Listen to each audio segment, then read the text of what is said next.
السلام عليكم ورحمة الله وبركاته. ازيكم عاملين ايه؟ يا رب تكونوا بخير.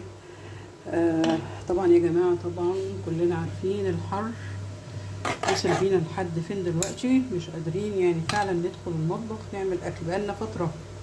فقلنا بقى النهاردة نقوم كده نعمل روتين كده سريع، نحضر وجبتين ولا 3 ينفعونا. زي ما انتم شايفين عملنا لحمة مفرومة اهي مع الصجر، ممكن نستخدمها اما نسلق مكرونه زي ما انتم شايفين كده، برضو سلقت شويه مكرونه، او ممكن نعمل صينيه جلاش، نعمل اي حاجه. المهم ايه، ان الحاجه الاساسيه اللي احنا عايزينها لحمه مفرومه اهي، عصجناها وجهزناها.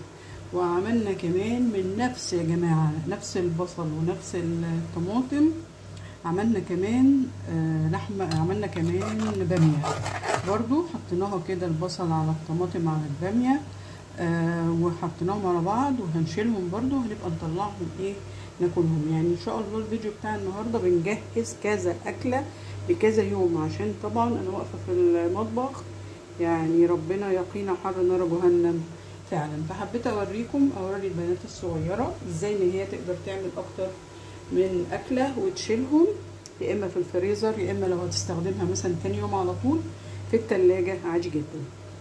هوريكم كمان بنسلق اللحمه اهي يا جماعه، اللحمه كمان اهي بنسلقها، نسلق برضو كميه ونشيلها بشويه شوربه في الفريزر، نحط منها شويه على الباميه، نشيل الباقي في الفريزر. دخان طبعا والسخونيه ما اقولكوش على درجه الحراره. اهي يا جماعه اللحمه هنسيبها ايه تكمل سواها. فانا حبيت اشارككم فكره ان احنا نجهز اكتر من حاجه ونحطها علشان الحر. بس يلا بينا نشوف عملنا ايه، وسهل جدا جدا جدا، وكلكم طبعا ممتازين وشاطرين. احنا بنخاطب بس البنات ايه الصغيرين، لان مش هنقدر كل يوم ناكل من بره او ناكل سندوتشات، برضو في ناس بتحب شويه ان هي ايه تاكل الاكل ده. يلا خليكم معايا عشان هوريكم، ويا ريت اللي اول مره يشوفني يشترك في القناه ويفعل الجرس ويصلي على الرسول عليه افضل الصلاه والسلام، ونقول اللهم قنا حر نار جهنم، اللهم بارك لنا فيما رزقتنا. السلام عليكم ورحمه الله، ايه الاخبار؟ عاملين ايه؟ النهارده ان شاء الله هنعمل كذا حاجه علشان طبعا الحر زي ما انتم عارفين، فهنعمل روتين كده تجهيز لفتره مثلا كذا يوم، عشان مش كل يوم يا جماعه في الحر ده هندخل بقى المطبخ. اول حاجه هنعمل ان شاء الله الباميه اهو. جبنا البصل بتاعنا، حمرنا بصلايه، وجبنا الباميه اللي احنا كنا مجهزينها هنشوحها. احنا كده بنجهزها، يعني احنا ايه كل هدفنا النهارده ان احنا نبين لحضراتكم ان احنا نقدر نتغلب بقى يعني الظروف اللي احنا اتحطينا فيها بتاعة الحر ده، نقدر ان احنا نواجهها، ان احنا نجهز كذا حاجة مع بعض زي ما انتم شايفين كده. هنسيبها نشوحها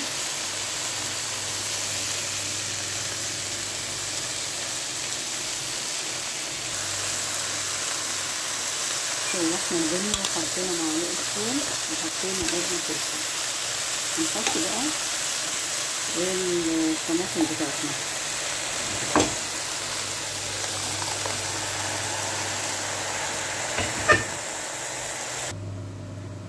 جهزنا اهو البامية زي ما انتم شايفين، وحطينا لها قرن فلفل وشوية ثوم، وهنسيبها بقى علشان نبقى نحط لها اللحمة ونكمل سواها بعد كده. وهنا هنعصب كمان اللحمة مفرومة برضو علشان نبقى نستخدمها في اي حاجة بعد.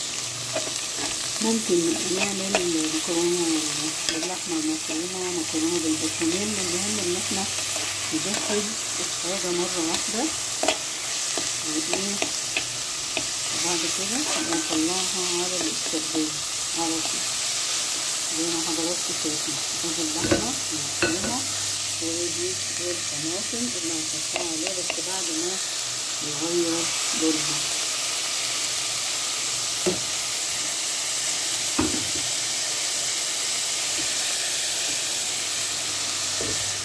نسيب اللحمة بتاعتنا تتفك شوية، بعد كده هنسلقها. كلها يا جماعة تجهيزات وتحضيرات علشان تسهل علينا وعلى البنات اللي هي الجديدة في المطبخ. طبعا في ظل الحر، موجات الحر اللي عمالة تدخل علينا كل شوية، فالحمد لله اللهم قنا حر نار جهنم يا رب العالمين.